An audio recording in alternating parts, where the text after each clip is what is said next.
This is your goofy Uncle GreatTreeJam, and I want to welcome you to my Let's Play of the late, the great Mass Effect 1. Now, for those of you who've already been watching my Let's Play, you're probably wondering why you're seeing this episode right now. Well, I went ahead and looked back to my first video, and I admit I was a little bit inebriated when I made that. But one thing I did not like was I spent a little too much time talking during the cutscenes. So, what I'm going to do is I'm going to provide this new introduction as a more serious intro to my Let's Play and to the Mass Effect universe. So let's go ahead and jump right in. Get a nice view of Earth and its moon, a little fade to black, and that menu I know and love. Before we start, I do want to cover a couple things with regards to the background of Mass Effect and some aspects of the character creation. But for those who are just jumping on board to the Mass Effect series, the Mass Effect games, at least the first 3 games, are sci-fi action role-playing games. They are given command of a character who makes important decisions that can shape the outcome of the narrative. Let's go ahead and delve right into character creation. Welcome to Alliance Military Database. Classified information requested.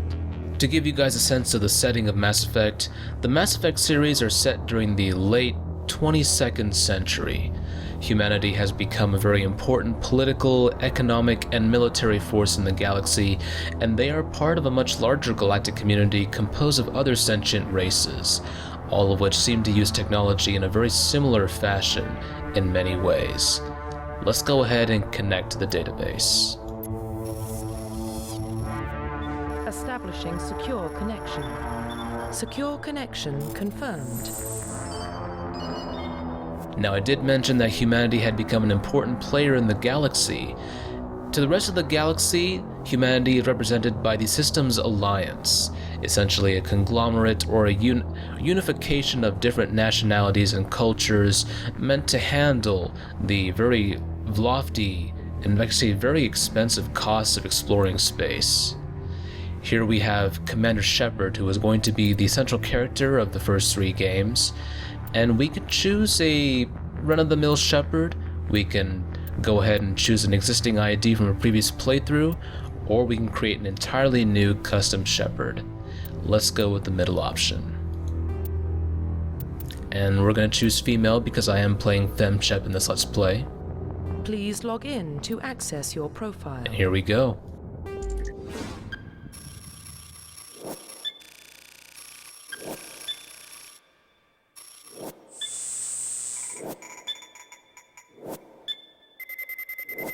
Warning, data corruption detected. Uh-oh. Well, Please reconstruct profile. that's inconvenient. But this is the game's way of telling you that you're creating an entirely new profile with a custom background. Confirm pre-service history. And now we can get into the nitty-gritty of the Mass Effect series. In Mass Effect, you get to choose the background of your Shepard. Here we have the pre-service history, which represents the childhood or the origin story of our Shepard. For Spacer, our Shepard spent her childhood growing up on space stations and spaceships. The colonist background has Shepard growing up on the colony of Mindwar, which unfortunately was wiped out by Batarian slavers. And finally, we have the Earthborn background, which has our Shepard spending her childhood as an orphan on the streets of Earth and getting involved in the life of crime. Let's choose the colonist background for now. Confirm psychological profile. And here we also have the psychological profile, which represents major events within the character's military history that shaped her worldview. Soul Survivor has our Shepard surviving a Thresher Maw attack on a Kuz that wiped out almost all of her unit, and we're going to be seeing Thresher Maws later in this Let's Play. We have the War Hero background, which has our Shepard serving an important role during the Skyllian Blitz, a pirate and mercenary attack on the human colony of Elysium in 2176. And finally, we have the Ruthless background, where our Shepard led an Alliance unit in sieging Torfin and taking out a number of pirate and mercenary bases. During the process, we would get a number of our comrades killed and end up killing a number of combatants that had already surrendered. Now, Confirm pre-service history. The pre-service history, each of these options do have unique assignments tied to them. They also provide certain bonuses to the morality system, either paragon or renegade. Confirm psychological profile. And psychological profile does the same thing, with the exception that there may or may not be, they're not unique assignments, but there are certain things in later assignments that may change dialogue options. But let's go ahead and just choose something random for now. Confirm military specialization. And here's some of the in-game combat. I'm not going to spend much time or any time at all talking about the combat. All you need to know is that there are 3 tiers of classes when it comes to combat skills. You have the, I guess you can say, just regular combat abilities, the ability to use advanced weaponry and advanced armor. We have tech abilities, which allow our character, instead of using armor and advanced weaponry, we're going to be spending a lot of time with the engineer class. You're going to be spending a lot of time just using your tech abilities to overload shields, sabotage weapons, and decrypt and hack objects. And finally, we have biotics, which are characters who have psychic-esque abilities. We can manipulate objects by moving them through space, using telekinesis. We can tear them apart at molecular level, or we can create biotic barriers to soak up damage and protect us from incoming fire. And here we have the later 3 builds that are for blending 2 sets of talents together each. Confirm please log in to access your profile. If you guys really want, I encourage you to go ahead and explore each of the classes on your own, but I'm not going to spend too much time talking about them. For now, let's go ahead and choose our background. We're going to be a GreatTreeJam Shepard, of course, and we're going to go ahead and get started with our colonist with a sole survivor reputation, infiltrator character who's level 58. Let's get started.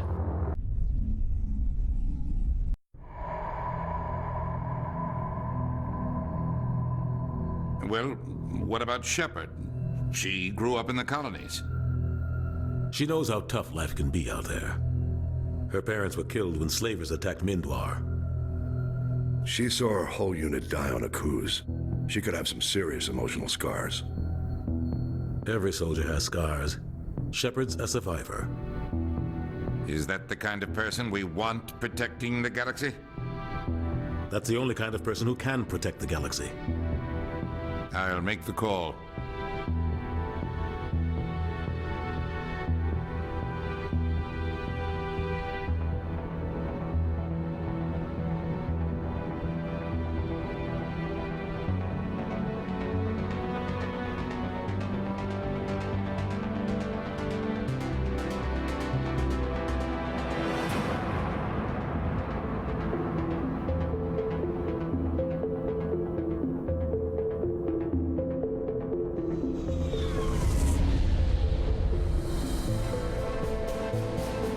Arcturus Prime relays in range.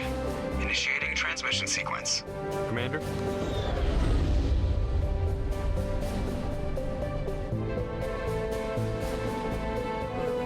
We are connected. Calculating transit mass and destination. The relay is hot. Acquiring approach vector. All stations secure for transit.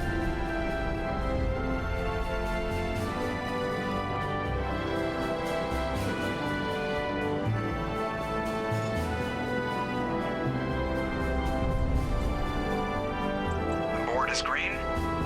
Approach run has begun.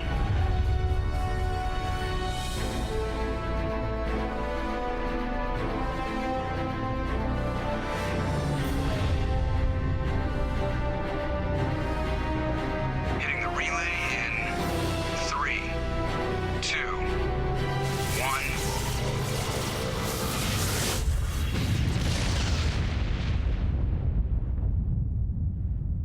1. Thrusters. Check. Navigation. Check. Internal emissions sync engaged. All systems online. Drift. Just under 1500K. 1500 is good. Your captain will be pleased. I hate that guy. Nihilus gave you a compliment. So you hate him.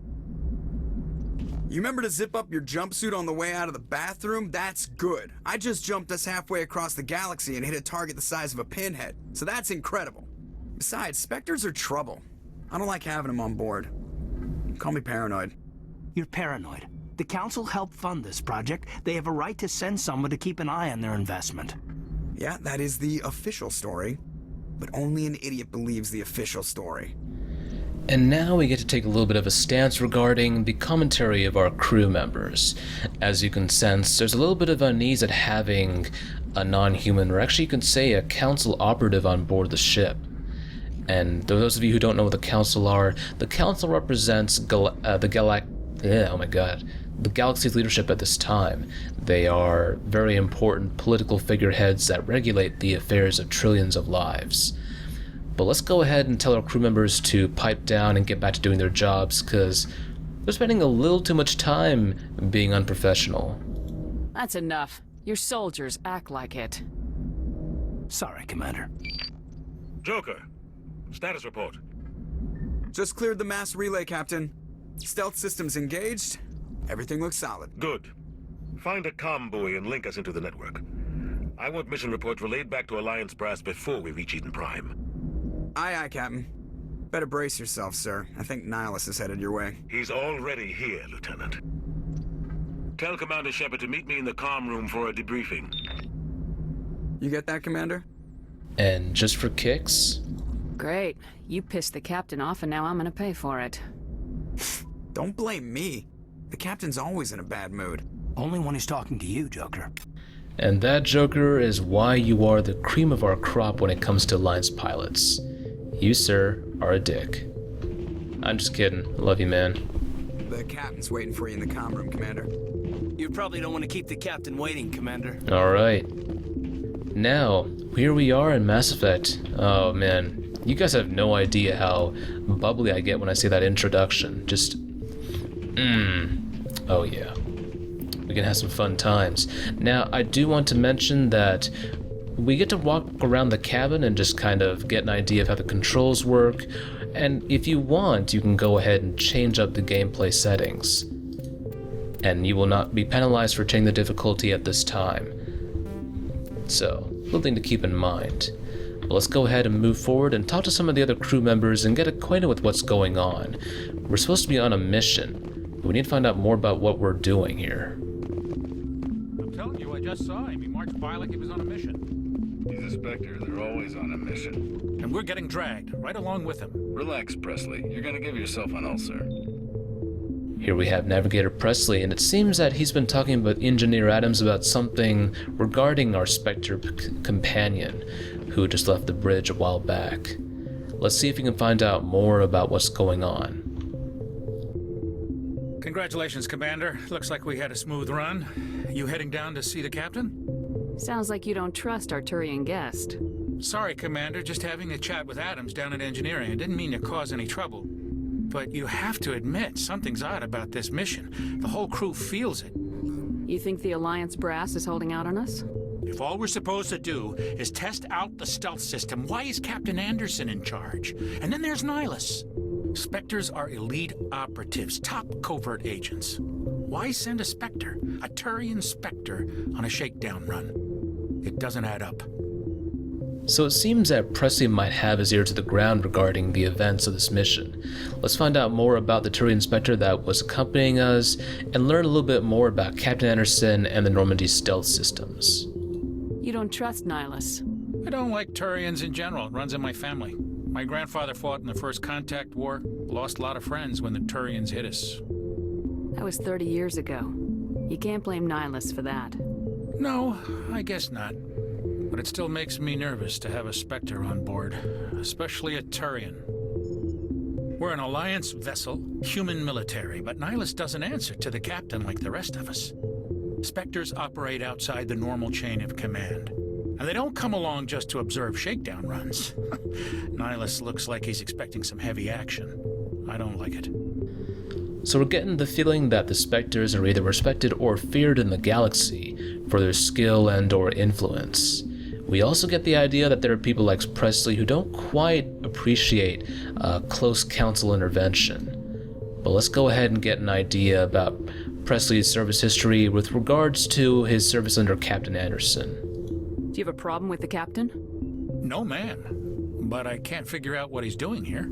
Captain Anderson is one of the most decorated Special Forces officers in the service. If he melted down all his medals, he could make a life-size statue of himself. You don't send a soldier like that on a do-nothing mission. He's treating this shakedown run too seriously.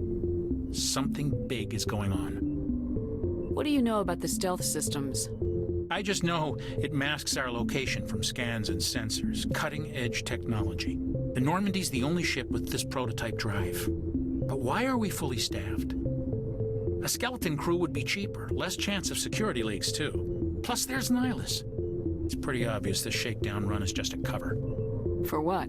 Damned if I know, Commander. We're out here on false pretenses. I'm not a fan of being left in the dark. That's pretty much all we can get out of the Navigator for now. This is going to be a good time for me to mention the morality system of this game. In Mass Effect, you're going to have two sets of moralities. You have the Paragon morality tree, and then you have the Renegade morality tree. Paragon characters are typically more empathetic. They tend to be empathetic peacekeepers. They're more humane in how they deal with other people. They're interested in the greater good, and they're usually more likely to cooperate with others. And in many ways, when it comes to Shepard, they represent the best of humanity. Renegade characters, however, are ruthless. They believe the ends justify the means. They're willing to get the job done no matter what the cost, even if it means hundreds or thousands of lives being sacrificed. And they typically tend to be less concerned with the plight of others. And in many ways, renegade characters exemplify humanity's ruthless ambition to assert themselves as a dominant force in the galaxy. So, typically how the dialogue trees of Mass Effect 1 work is you have this dialogue wheel down here. The option up here is usually the Paragon response, and down here we have the more ruthless, or I guess you can say, less empathetic response. But let's go ahead and take a look at the... actually, you know what? That was pretty much everything we needed to ask about. Oh, okay. Well, we've gotten all the information we need, so let's go ahead and move on. I'll see if I can get some answers when I see him. Good luck, Commander. Alright, done deal. Let's go ahead and we have one more conversation to hit up. If you see in the back of the room, we have Corporal Jenkins and Dr. Chakwas. Let's move in closer and hear what they're chatting about. I grew up on Eden Prime, Doc. It's not the kind of place Spectres visit. There's something Nihilus isn't telling us about this mission. That's crazy. The captain's in charge here. He wouldn't take orders from a Spectre. Not his choice, Doc. Spectres don't answer to anyone. They can do whatever they want. Kill anyone who gets in their way. Oh, you watch too many spy vids, Jenkins. So here we have the up-and-coming rookie, and we have the experienced doctor. Let's go ahead and butt in. What do you think, Commander? We won't be staying on Eden Prime too long, will we? I'm itching for some real action. I sincerely hope you're kidding, Corporal. Your real action usually ends with me patching up crew members in the infirmary. You need to calm down, Corporal. A good soldier stays cool even under fire. Sorry, Commander, but this waiting's killing me. I've never been on a mission like this before, not one with a Spectre on board. Just treat this like every other assignment you've had and everything will work out. Easy for you to say. You proved yourself on a cruise. Everybody knows what you can do. This is my big chance. I need to show the brass what I can do. You're young, Corporal. You have a long career ahead of you. Don't do something stupid to mess it up. Don't worry, ma'am. I'm not gonna screw this up. Now, we're actually headed to a planet called Eden Prime for this mission, and it seems that Corporal Jenkins is already familiar with Eden Prime. Let's go ahead and get an idea what the planet's all about. You're from Eden Prime, aren't you, Jenkins? What's it like? It's very peaceful, Commander. They've been real careful with development so you don't have any city noise or pollution. My parents lived on the outskirts of the colony. At night, I used to climb this big hill and stare across the fields back at the lights from the main settlement. It was gorgeous. But when I got older, I realized it was a little too calm and quiet for me.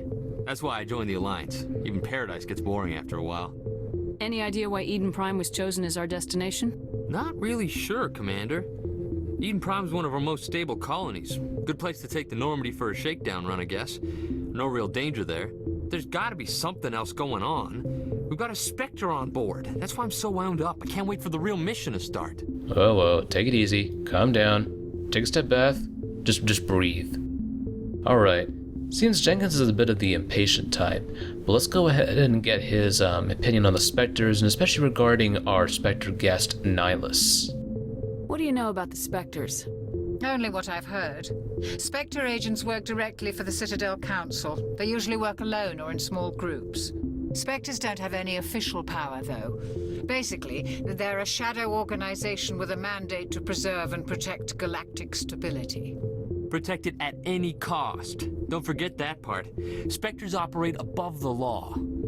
How do you control agents with unlimited power? I suppose the Council could revoke the Spectre status of an agent who got out of hand. At that point, Citadel Security Services would take over. Those C-Sec grunts wouldn't stand a chance. The Spectres were 20 ordinary soldiers. The Spectres police themselves. An agent goes rogue, they send another agent to take him down. That's Spectre justice. The Corporal's confusing romantic legends with reality, Commander. I really want to say yeehaw, but it's just not in my nature. But let's go ahead and ask more about why humans have not become Spectres. And it turns out this actually has to do with humanity's current position in the galaxy as a Council affiliate race, rather than as a Council member race. Why don't we have any of our own people in there? Spectres usually come from the Council races, like the Turians. We've been trying to get a human accepted into their ranks for years now. So far, it hasn't happened. Hey, Commander, you'd make a good Spectre. You're always getting dropped into impossible situations, forced to survive unbeatable odds. Just like you on Aku's. I try not to think about Aku's. Sorry, Commander. I didn't mean to offend you. I respect what you did there. We all do. Let's not dwell on the past, Commander. Was there something else you needed? What can you tell me about Nihilus? Turians are generally well respected by the other species. Their fleet has more patrols protecting Citadel space than any other. They don't always get on well with us, though. Some people find them too rigid. Others still blame them for the First Contact War. As for Nihilus, I haven't said more than 2 words to him. He usually only speaks to the captain. I hope we get a chance to see him in action. I heard Nihilus took down an entire enemy platoon all by himself. Well, it's pretty much all the information we can get out of the good Dr. Chakwas and Corporal Jenkins. So it's time for us to move on. The captain's waiting for me. Goodbye, Commander. Right, and for now that's pretty much all that I'm going to do, because we reached a good stopping point. Before we go ahead and close the video off, I do want to mention one more feature of Mass Effect. If you are interested in the lore and the background of the series, I would recommend that you check out the Codex entries, which will give you information on the, I guess you can say, the setting of Mass Effect, and give you a little bit more appreciation about the world building and the writing that went into this game and the sequels. But for now, I'm going to go ahead and call it a vid. And I'm just going to go ahead and say that from now on, the rest of the episode should just be older content that was recorded before I got a new microphone and started developing more about what I wanted to do with this Let's Play. So, that being said, I believe this is a good way to jump into the Mass Effect game and give you guys an idea to experience the introduction again. And it's one of the best games. It really is one of the most beautiful games I've played in a long time, and I do enjoy coming back. But let's go ahead and close off before I start waxing too much nostalgic. Alright, this is GreatTreeJam. I just want to wish you guys a happy day, night, evening, afternoon, wherever you may be in this universe or the next, and I hope to see you in my next vid. But until then, I bid you guys farewell. Bye.